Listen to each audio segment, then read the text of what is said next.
I read a thing online. How to stay safe in the world. I read it online. Must be true. Number 1, avoid riding in automobiles because they are responsible for 20% of all fatal accidents, especially if it's raining in California. 2, do not stay home because 17% of all accidents occur in the home. 3, avoid walking on streets or sidewalks because 14% of all accidents occur to pedestrians. 4, avoid traveling by air, rail, or water because 16% of all accidents involve these forms of transportation. Of the remaining 33%, 32% of all deaths occur in hospitals. So above all else, avoid hospitals. You will be pleased to learn, however, that 0.001% of all deaths, only 0.001% of all deaths, happen in church. So the safest place you can be on any given day is right here in church. Don't we wish, or we would all bunk down in here 24 hours a day, wouldn't we? Wouldn't it be great if being a religious person, if being a churchgoer could prevent bad things from happening to you? Wouldn't it be great if our spiritual work made us perfect and we never made a bad choice or did something unkind or cruel? But that's not our reality, is it? It's true. There are religions and spiritual paths and lots of other non-spiritual things that will offer you a promise, but I think you'll find that they don't deliver. Come to Jesus and all your sorrows and troubles will cease. I don't think so. I don't think so. So why bother? Where will we find healing and wholeness? Why not just go to brunch on Sunday morning?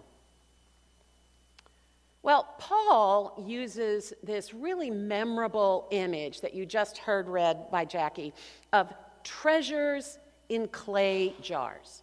He calls himself and the people who work with him as having treasures in clay jars. This describes his personal experience in particular, and there's a lot of history around that, and if you're in a Bible study about 2 Corinthians, you can learn about that. But I think it applies to all of us as we seek to enrich our own lives by our spiritual practices and bring love and healing to a broken world. I think Paul has hit on something really universal here. I think he understands something that's very difficult to understand and accept, and that is we are imperfect, and we are valuable and valued anyway. And those two things seem like opposites, and I don't know about you, but I can swing from extreme to extreme. I can swing from the extreme of why don't people recognize how astonishingly amazing and wonderful I am? Particularly think this when I'm engaged with my adult children. And alone in my bedroom at night, I think, oh my God, I'm such a horrible person. No wonder I don't have any friends. Fortunately, Paul is great with these evocative images that bring us back to reality, that help us understand the deep truths of reality, which is we are imperfect. We are. And some of us need to spend more time with that, and some of us need to spend less time with that. And we are valued and valuable, and I think we all need to spend more time with that. Clay jars evokes this contrast between the fragility and ordinariness of the earthenware, us, and the permanence and value of the treasure, God's love. Our lives may be fragile, Paul tells us, but we are a treasure. You are a treasure. You carry a treasure in your body. Your presence is a treasure. That's what I mean when I say every Sunday morning, boy, am I glad to see you. It's not just a politeness It's not just a welcome. I'm really glad to see you because I feel like you bring a treasure with you into this room. Last week, in his very rich message to us, our conference director of Church Vitality, the Reverend Ken Sir, talked about having a spiritual posture of acceptance, of letting God do something to us, for us, and in us. Letting God do something to us, letting God do something in us, letting God do something for us, letting God do something through us. And this is a counterbalance. He called it a passive spirituality, as a counterbalance to active spirituality, the things we do actively to grow spiritually: Bible studies, book studies, prayer vigils, conversations with others, gardening, meditation, all kinds of things. But what really rang my bell was when he said, we come to a point where we learn to accept what is. And as a long-time 12-step person, I sat up and paid attention. And he went on, we come to a place where we say, this is my body. Okay. And if you're aging, you've said that. If you deal with chronic illness, you've said that. If you're pregnant and you've got stretch marks, you've said that. Or good or bad, this is my marriage. Okay. Marriages have seasons, don't they? Or this is my job. Okay. I like it, I don't like it. I make enough money, I don't make enough money. But this is what it is right now. Okay. And in my mind, I continued, this is my story. This is my life. These are the scars and wounds I carry around. These are the shortcomings that keep cropping up when I least expect them. And these are my blessings. And these are my gifts. Here is where the world has mistreated me, and here is where the world has blessed me beyond all reasonable expectation. Okay, that's what is. Ken called this passive spirituality, but I have to confess I'm very resistant to that language. I prefer knowing my list of things to do. For those of you who don't know me, I think I'm probably more of an A-type personality. Right, I hear snarky remarks coming from the front pew. I don't know who said that, but they're not wrong. Passive is a dirty word in our culture, and I'm not a big fan of it myself. So I listened hard when he got to that, and my listening was rewarded as I began to understand he wasn't suggesting passive spirituality as an alternative to active spirituality, but as a partner to it. As a partner. Here's what I mean. Of course, you're on an active spiritual journey. You need to do that, and I say that so often you're probably tired of hearing it, and I'll be saying it again. We call these spiritual practices because they take practice, like golf or piano. No matter how naturally you come by it, you still have to practice. That's active spirituality, when you take action on your own behalf. And that's important. That's part of our spiritual life, where we are guided by our foremothers and forefathers in the faith, by God's nudges in our lives, by the teaching and example of Jesus. Then there's this other thing, passive spirituality. Maybe let's call it letting spirituality, a spirituality of letting. And it's not about the active practice of learning to sit still. That's called meditation or contemplation. Letting spirituality is remembering to let God.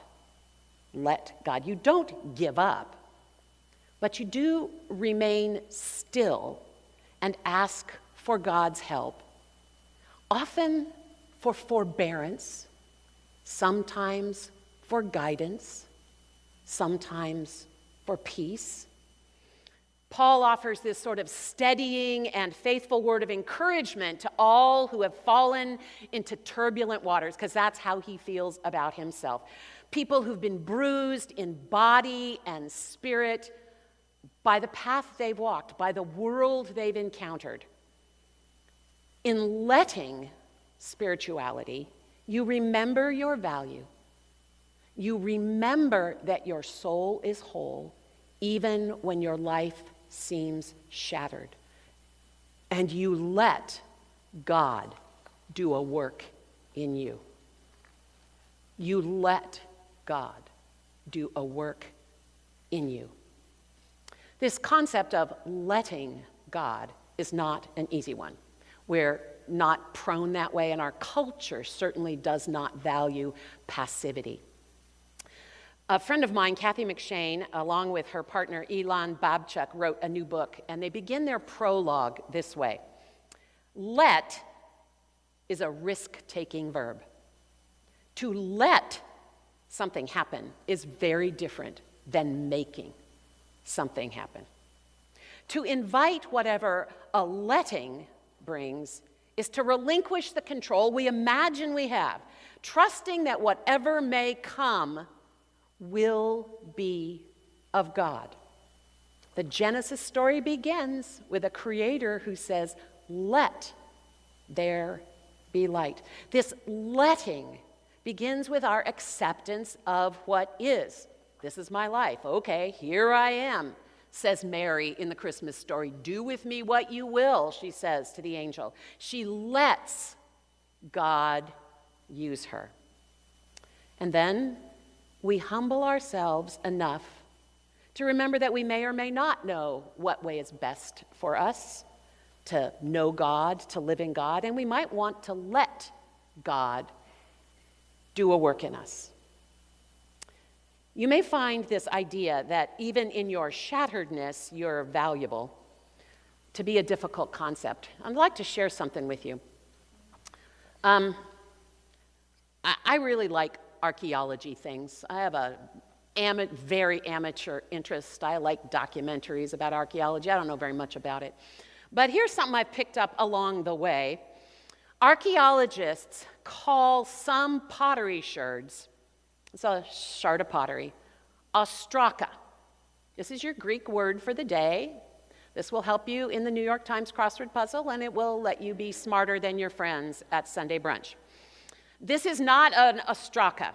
So you know that a lot of archaeologists dig up tons and tons of broken stuff like this. The grain was stored in this, wine was stored in this, oil was stored in this, and you would imagine that once it was broken, it was no longer good for anything. But it was. It was no longer good for grain or oil or wine, but an ostrakon, plural ostraka, more Greek for you, because I know you came this morning hoping to get a little Greek. An ostrakon was the Post-it note and the memo cube of antiquity. They find pottery shards with IOUs on them, with tallying from commercial enterprise. They find them with the phone number that you met the guy at the bar. Just kidding. And sometimes you have things on here that were obviously pottery shards taken to a god or a goddess that said, boy, I hope Joe, not our Joe, right? I sure hope Joe gets leprosy. And then you would take your little Post-it note and put it at the feet of the god or goddess. Even a broken pot had value. Even a broken pot has value. Even a shattered life has value. This morning, you're invited to eat a little bit of broken bread, some of the juice from a crushed grape, and you're invited to be still and let God be God in you today. And listen again to the words of the centuries of the faithful as they speak to us in Psalm 25. To you, O Lord, I lift up my soul. O my God, in you I trust. Don't let those who wait for you be put to shame. Make me to know your ways, O Lord. Teach me your path. Lead me in your truth and teach me. All verbs of letting something happen to us. And here's why. For you are the God of my salvation. For you I wait all day long. Amen? Amen.